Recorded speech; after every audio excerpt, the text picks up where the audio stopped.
Hello everyone, welcome back to my YouTube channel English Ocean hub.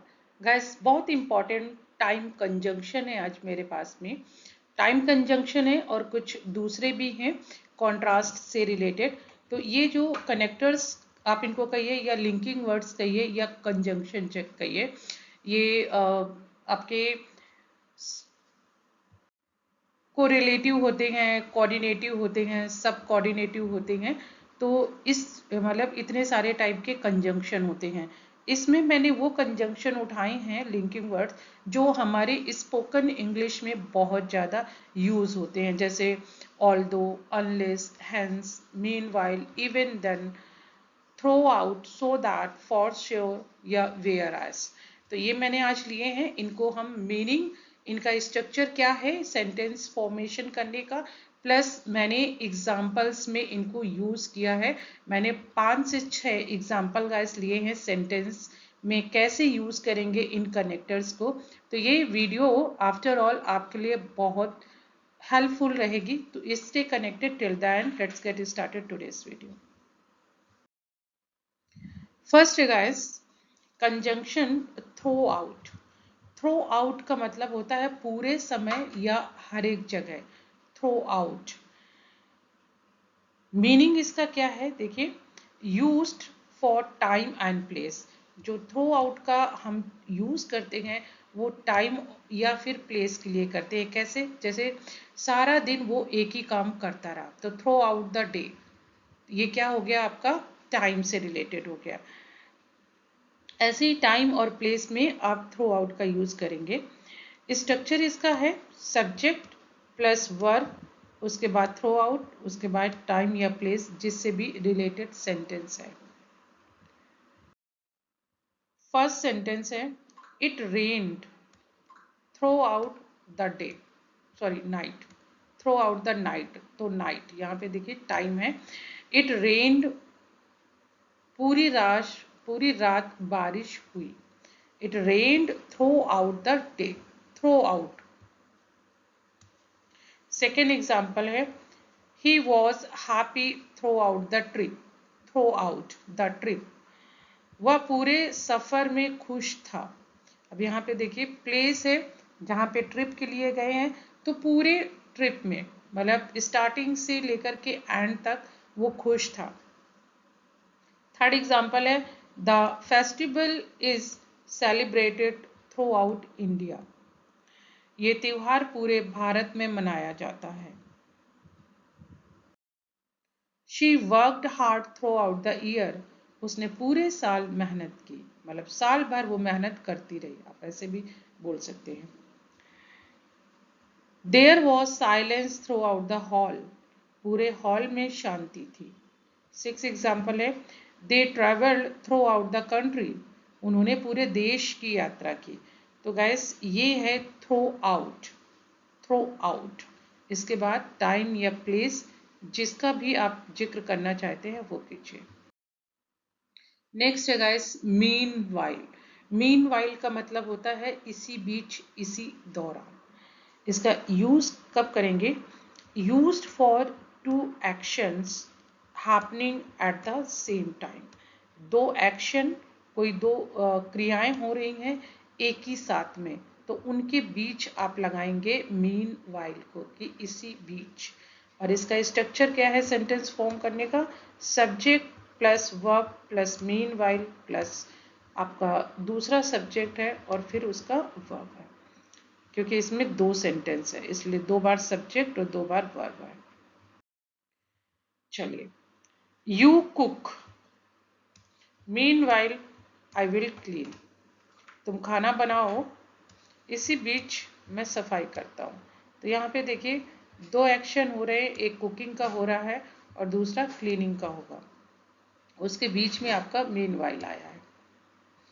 Second है she was studying mean while she was watching TV, वह पढ़ रही थी इसी बीच वह टीवी देख रहा था।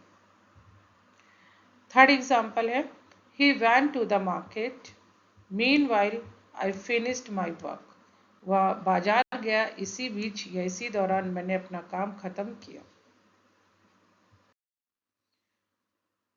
She was sleeping meanwhile it started raining. वह सो रही थी, इसी बीच बारिश शुरू हो गई। फिफ्थ एग्जाम्पल है the power went off meanwhile we lit candles. बिजली चली गई, इसी बीच हमने मोमबत्तियां जलाई। सिक्स एग्जाम्पल है he made tea meanwhile I set the table. उसने चाय बनाई, इसी बीच मैंने टेबल लगा दी। तो ये गाइस है मीनवाइल, दो एक्शन के बीच में ये कनेक्टर आपका यूज होता है। नेक्स्ट है ऑल्दो। ऑल्दो का मतलब होता है हालांकि, हालांकि ऑल्दो। और इसका यूज होता है जब आप कॉन्ट्रास्ट की बात करते हैं। इसका स्ट्रक्चर है ऑल्दो सब्जेक्ट प्लस वर्ब और उसके बाद मेन क्लॉज, मतलब इसमें दो आपके सेंटेंस होंगे। चलिए एग्जांपल्स देखते हैं।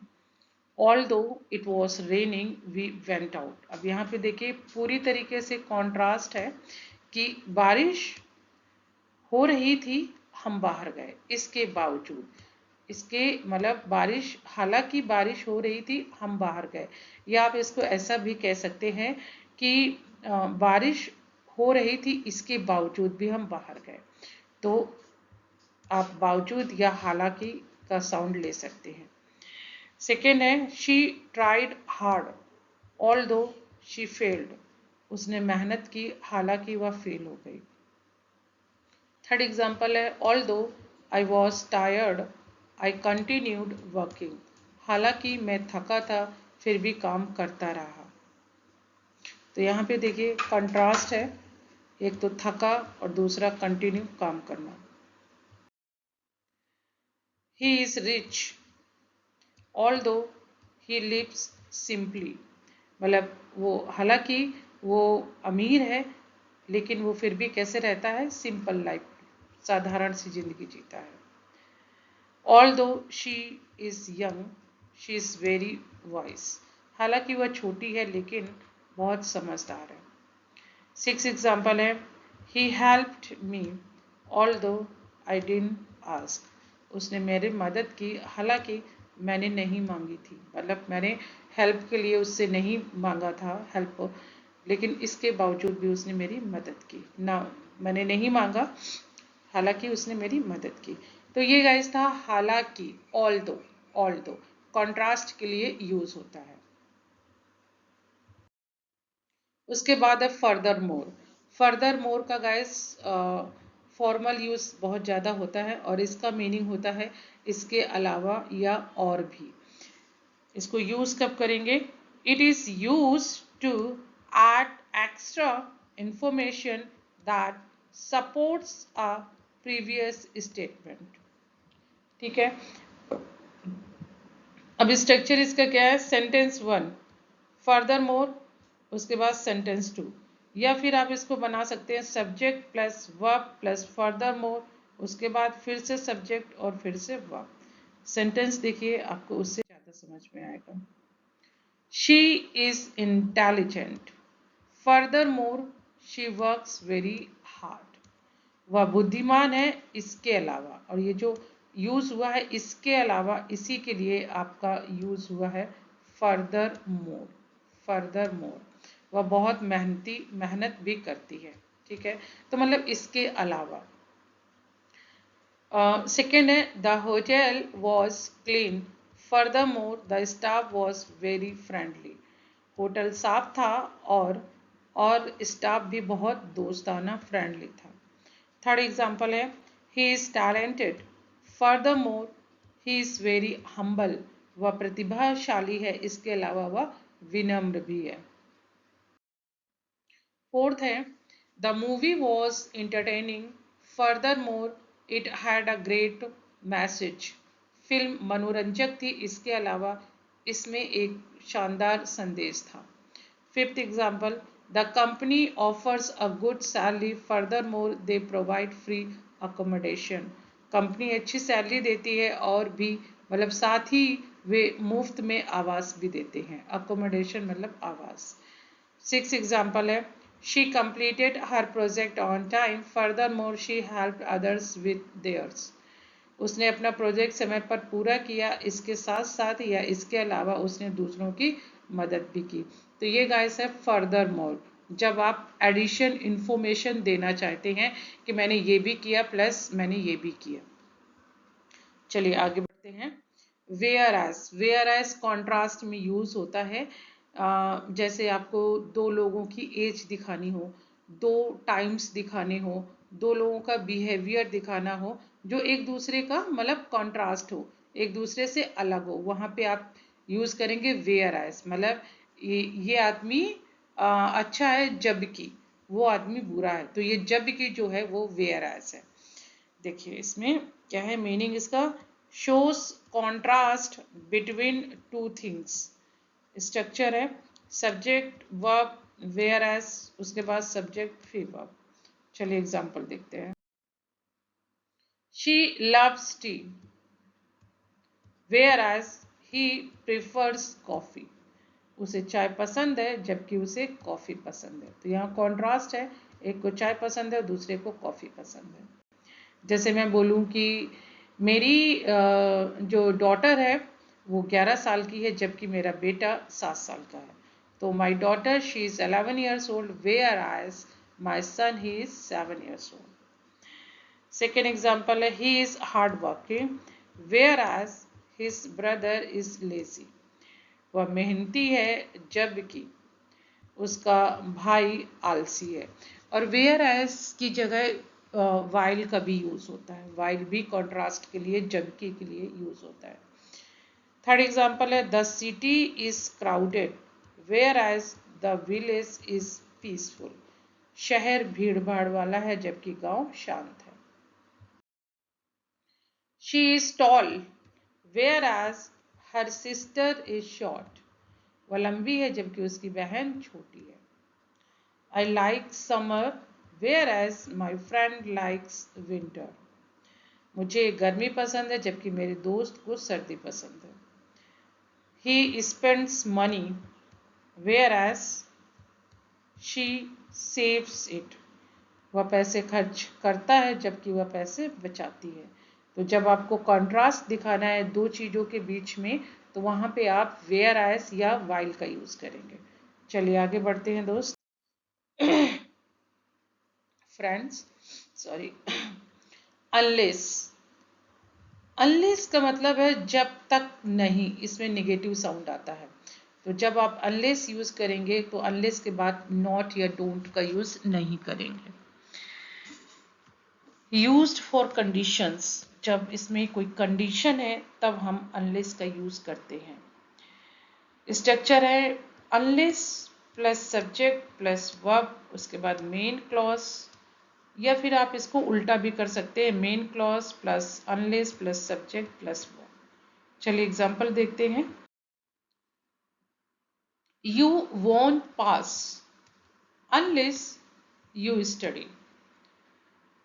जब तक तुम पढ़ाई नहीं करोगे पास नहीं होगे। सेकेंड एग्जाम्पल है I won't go unless it stops raining. मैं जब तक नहीं जाऊंगा, सॉरी, जब तक बारिश नहीं रुकेगी मैं नहीं जाऊंगा। या आप इसको ऐसे भी बना सकते हैं मैं जब तक नहीं जाऊंगा तब तक बारिश नहीं रुकेगी। Third example she won't come unless you invite हर। वह तब तक जब तक तुम उसे नहीं बुलाओगे वह नहीं आएगी। थर्ड एग्जाम्पल है we can't start unless everyone arrives. जब तक सभी नहीं आते हम शुरू नहीं कर सकते। फोर्थ है he won't understand unless you explain. जब तक तुम समझाओगे नहीं वह नहीं समझेगा। फिफ्थ है I won't leave unless you से सो। जब तक तुम नहीं कहोगे मैं नहीं जाऊंगा। जैसे कि जब तक तुम पढ़ाई नहीं करोगे तुम खेलने नहीं जाओगे। जब तक मूवी खत्म नहीं होती मैं खाना नहीं खाऊंगी। तो जब कोई कंडीशन है वहां पे आप अनलेस का यूज कर सकते हैं।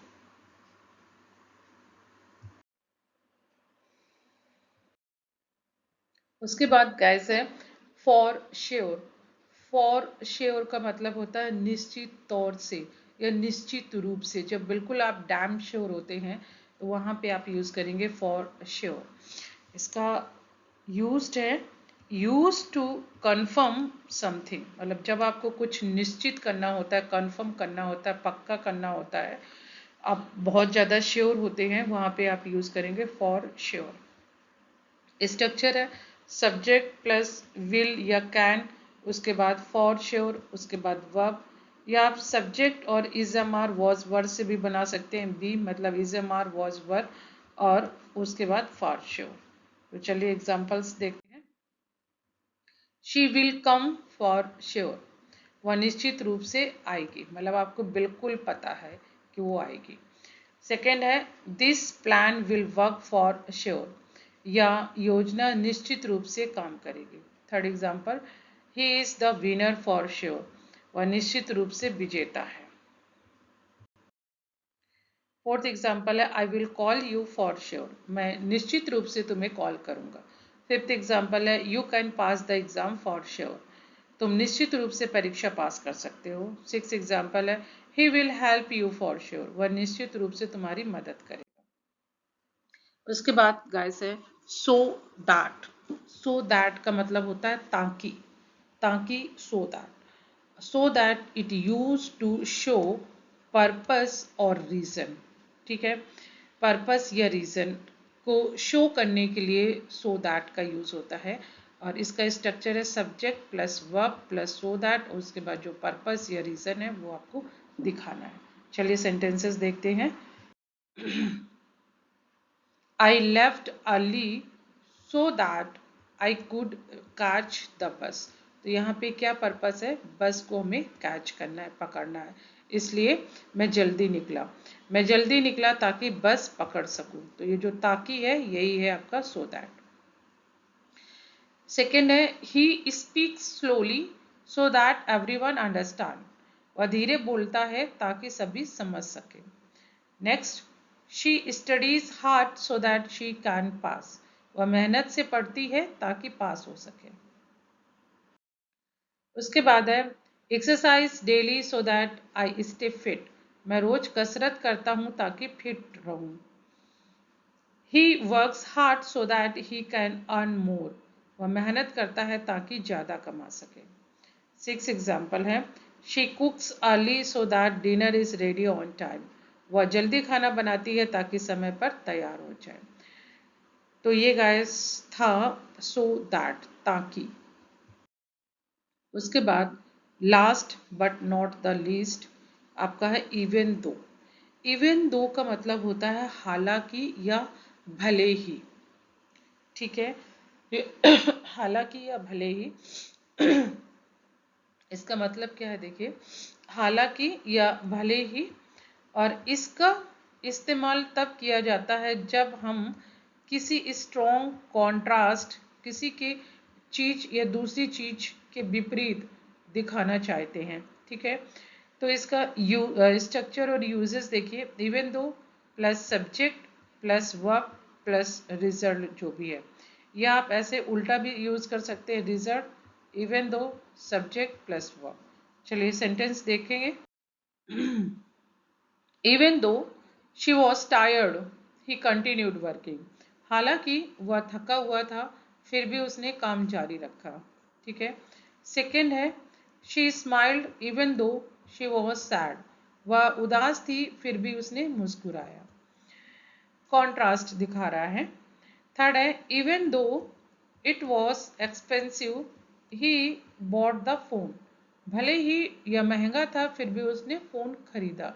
जैसे आप बोल सकते हैं कि भाई जो मेरा कुक है वो है तो गुजराती, उसके बावजूद भी वो बहुत अच्छा बंगाली खाना बनाता है, तो आप बोल सकते हो even though my servant is a Gujarati guy, he cooked Bengali food very well।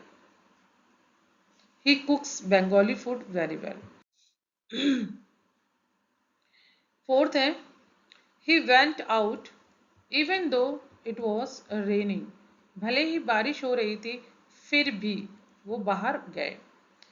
Fifth है, even though she didn't study, she passed the exam. हालांकि उसने पढ़ाई नहीं की फिर भी वो परीक्षा में पास हो गई. Six है, I love spicy food even though it upset my stomach. मुझे मसालेदार खाना पसंद है हालांकि ये मेरे पेट को खराब कर देता है. तो हालांकि गाइस ये आपका है इवन दो.